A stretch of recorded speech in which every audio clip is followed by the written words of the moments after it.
Hi guys, आज हमारा first mini blog. आज हमने लिया है ग्राफ्टेड मैंगो प्लांट। ये देख सकते हो ग्राफ्टेड।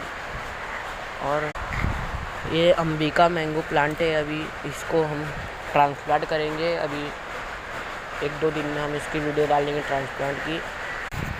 और आज हमारी मलबेरी यानी शहतूत की भी एयर लेयरिंग हो गई है। देख सकते हो, यहाँ से दिख रही होगी।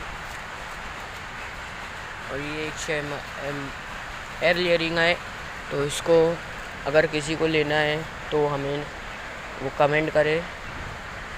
और गाइस, ये है पेरू की एयर लेयरिंग। और देख सकते हो हमारे वाटरमेलन और खरबूजे और तरबूज का झाड़ कितना बड़ा हो गया है। और हम सॉइल मिक्स तैयार कर रहे हैं आम के झाड़ के लिए। वो भी अभी तैयार हो रही है। देखो, ये सॉइल मिक्स है हमारी। वो आम के झाड़ के लिए अच्छी सॉइल मिक्स होगी तो कमेंट में बता दो।